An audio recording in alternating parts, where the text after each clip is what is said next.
එයාව ඩොක්ටර් කියලා දන්න නිසාම ආරාධ්‍ය ලාවන්‍යයට ඇස්වලින් සයුර බලාගන්න කියලා නැගිටලා ගියේ ඩොක්ටර්ව එක්කන් එන්න.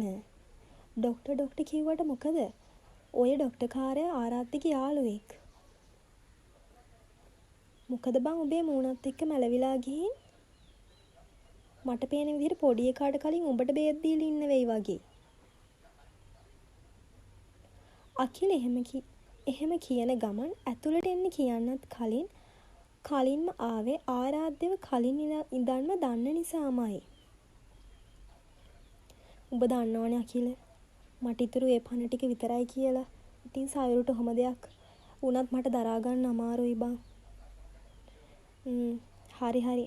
දැන් කොල්ලා ආරාධ්‍යට කොහොමත් කාත් එක්කවත් වැඩියෙන් කතා කරන්න පුරුද්දක් නැති නිසාම ආරාධ්‍ය ඇස්වලින් එයාගේ පස්සෙන් එන්න කියන ගමන් ගියේ ලාවන්‍යගේ රූම් එකට. රූම් එකට යනවත් එක්කම ලාවන්‍යව දැකලා අකිල ගැස් නළලට ගියා. අකිල ඒසනින් ආරාධ්‍ය දිහා බැලුවේ යකෝ ඔබ මටවත් කියන්නේ නැතුව මැරිකලාද ගානට මූණ හදාගෙන. ආරාධ්‍යට මහලොකු වෙලාවක් ගියේ නෑ අකිලගේ බැල්ම අඳුන ගන්න. ඉතින් ආරාධ්‍ය අකිලට රැවිල්ලක් ඒ බැල්මටද කොහෙද කලබල වෙච්ච අකිලට මං හිතන්නේ එයාවේ මොකටද කියලා මොලේට පණිවිඩයක් ගියා වෙන්න ඕන. ඉතින් අකිල කරේ ඉක්මනට සයුර ගාවට ගිහින් වෙදනලාව තියලා හાર્ට් බීට් එක චෙක් කරපු එක. ආරාධ්‍ය මෙයාට වමන එහෙම ගියාද? ආරාධ්‍ය දුන්නේ කෙටි උත්තරයක් විතරයි.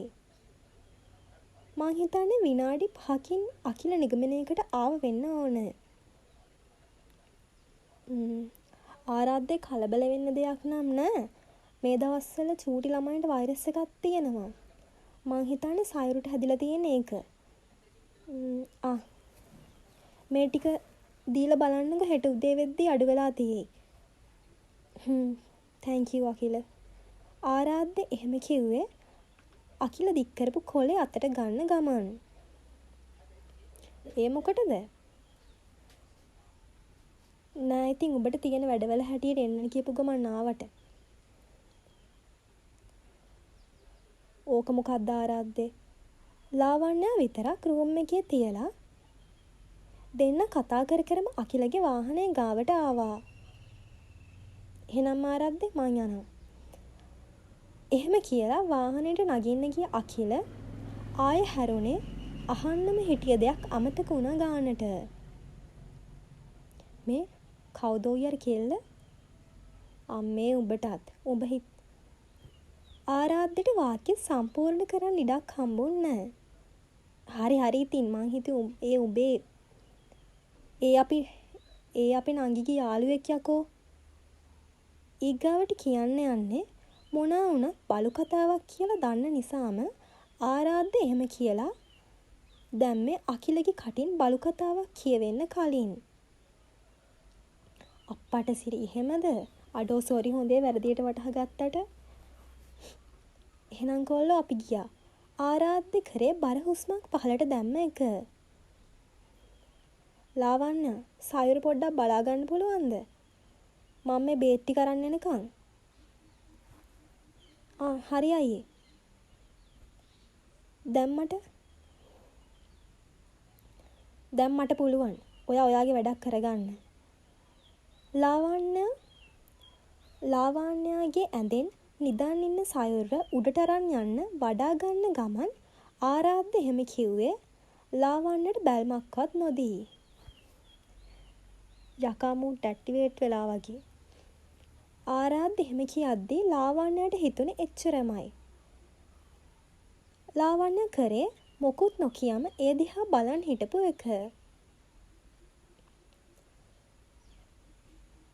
වෙනදට අටපහුව වෙලා නැගිටින්න ලාවන්‍ය අද උදේම ඇහැරුණේ කිචන් එකෙන් ඇහෙන වලන් පිඟන් පෙරලෙන සද්ද නිසා.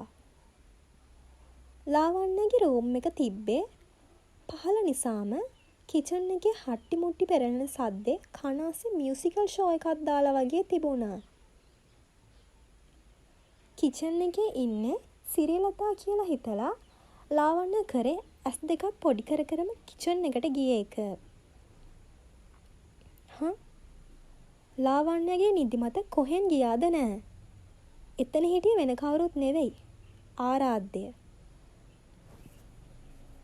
කඳුළුත් පිහ පිහ ලූණු කපනවා. පිහිය කටින් බෝඩ් එකට වදින පාරක් ගානේ ආවේ මහ ഘോഷාකාරී ශබ්දයක්. ඇත්තම කිව්වොත් ආරාධ්‍ය කපපු ලූණු වල එක ලූණු කෑල්ලක් අහෝමේ අඟලක්වත් ලොකු ඇති. අයියේ ඇයි මේ? කෝ සිරියලතා ආන්ටි? ආරාධ්‍ය ලාවන්‍ය දිහා බැලුවේ කීයටවත්ම බලාපොරොත්තු නොවුණු කෙනෙක් එතනට ආව වගේ බැල්මකින්.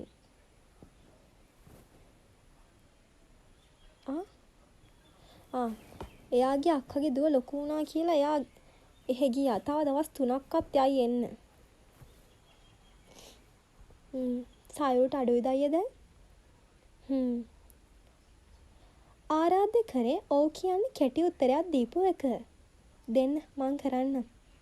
කඳුළුත් පිහ පිහ අඟලක් සයිස් ලුණු කපන ආරාධ්‍යව දැකලා ලාවන්‍යයට ආපු හිනාව තොල් තද කරලා නවත්ත ගන්න ගමන් ලාවන්‍ය හැම කිව්වා.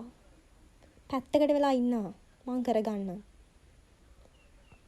ආරාධ්‍ය එහෙම කිව්වේ නහයත් උඩට අදින ගමන්. ලොක්කම නම් තියෙන මොනවා නැතත්.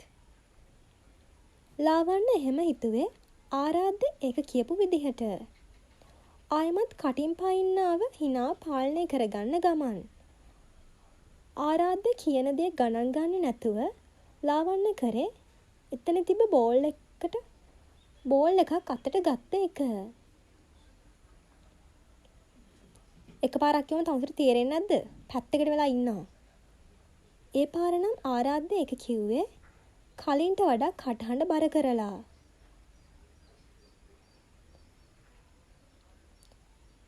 අනේ ඉතින් නිකන්දර විහිඟි කියන්නේ මෙයාට අනක් වැඩි කියලා.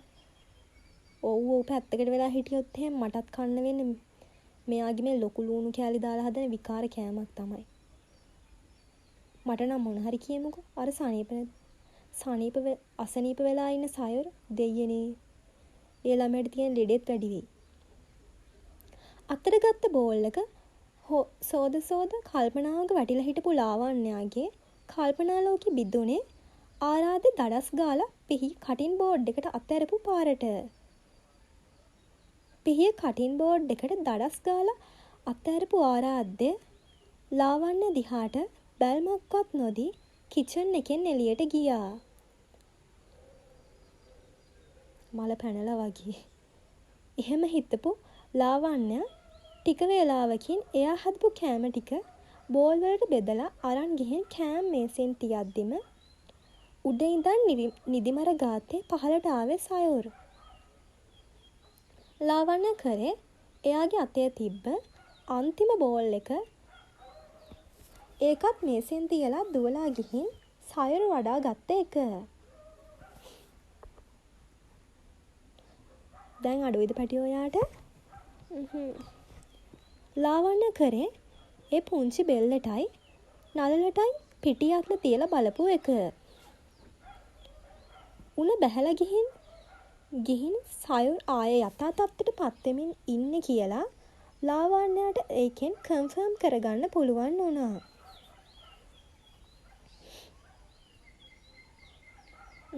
එන්නකෝ. අද අක්කි තමා කෑම හැදුවේ. ලාවන්‍ය ඒ පුංචි නළලට හාදුවක් දීලා ඔහොමම ගිහින් කෑම මේසෙන් ඉඳුවා. බඩගිනි. අපි ඊට කලින් මේ සුප් එක බීලිමු පැටියෝ. හාද? මදිපාඩුවට ඒත් එක්කම ආරාධ්‍ය එතනට කඩම් පාත්තු වුණා.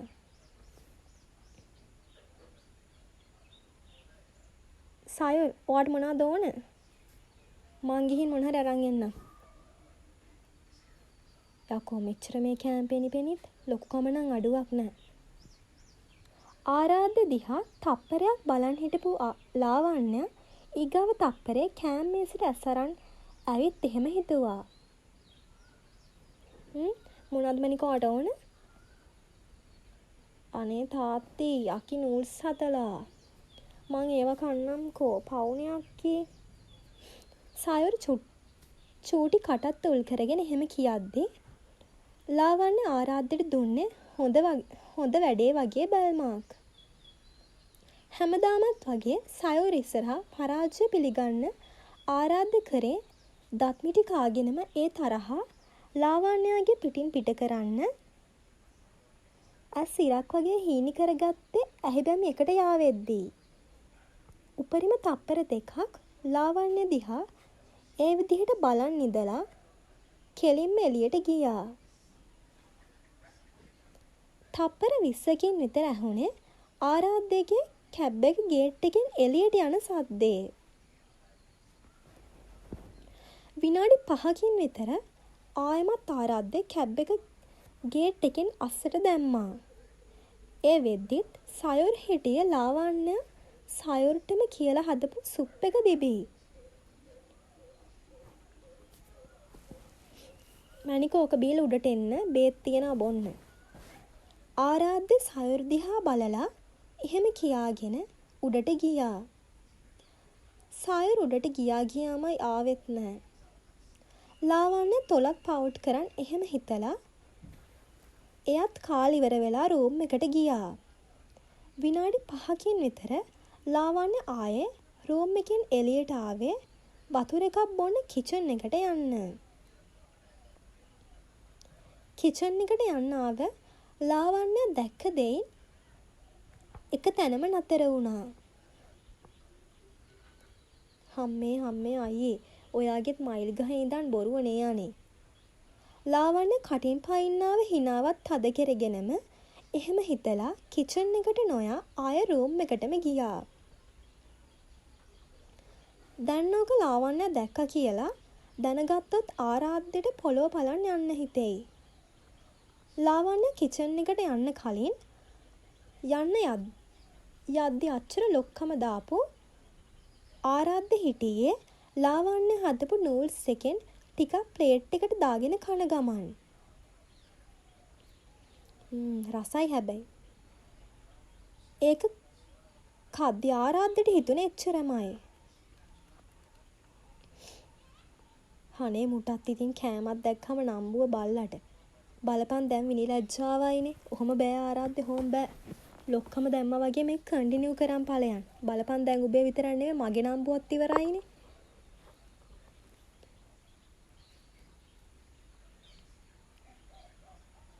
හැලෝ කියන්නේ විහංගි.